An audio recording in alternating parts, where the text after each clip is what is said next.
যদি বিয়া করার পরে শান্তিতে থাকতে চাও তাহলে বিয়া করার আগে দেখা লাগবে মেয়ের মাও। একটা থাপড়া চাপা দাঁত ফেলে দিই।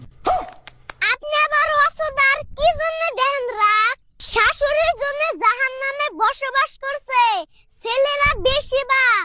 ঠিক বলেছো। মেয়েরা যতই থাকুক ভালো, মেয়ের মায় খারাপ থাকলে ওই সংসারে হয় না আলো। হ্যাঁ, আমি এখনই থাকবো চুপ। 10 বছর সংসার করার পরে ধরতে পারবা কি জন্য ঝামেলা হয় তার আসল রূপ। বলো বাবাজি। আমি চাই না ছেলেদের জীবন হোক শেষ, চালাক শাশুড়ির মেয়েরাই ধ্বংস করে পরিবেশ। মেয়ের মায়ের কলঙ্কে যদি না থাকে কোনো খারাপ দাগ, অল্প কিছু ভুলের জন্য মেয়েটা ঘুরে গেলে কয় তুই হেনে থেকে বাক।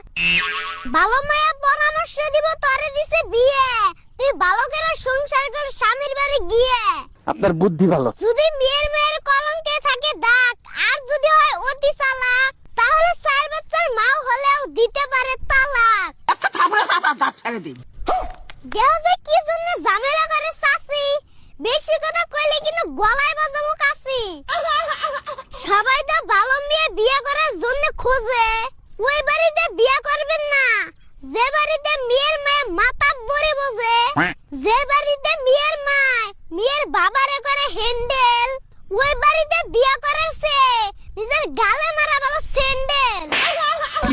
তার মানে কি বুঝতে পারছেন মায়ের আচরণ মেয়ে পায়, জামাই বাড়িতে মায়ের মতন মাতাব্বরি করতে চায়। মিথ্যা কথা, আমি বিশ্বাস করি না।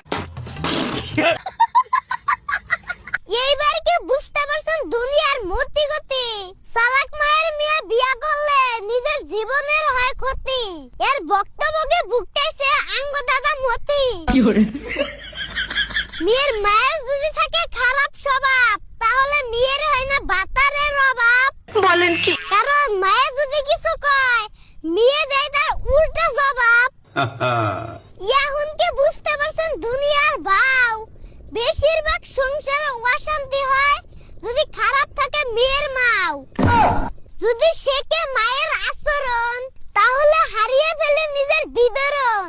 বাপ গুণে বেড়া যেমন, মা গুণে হয় জি। গায়ে ভালো তার বাছুর ভালো, দুধ ভালো তার ঘি। আপনারা আমার কথাটা বুঝতে পারছেন কি? যত আছেন আমার ভাই আর ভাবি, আপনাদের কাছে আমার লাইক ফলোটা দাবি। আমি ছোট মানুষ, আমারে করবেন একটু কেয়ার, ভিডিওটা মারবেন অবশ্যই শেয়ার। হয়ে গেছে গে রাত, আবার বাড়ির থেকে বাড়ি দিয়ে কইরা হালানি কাজ।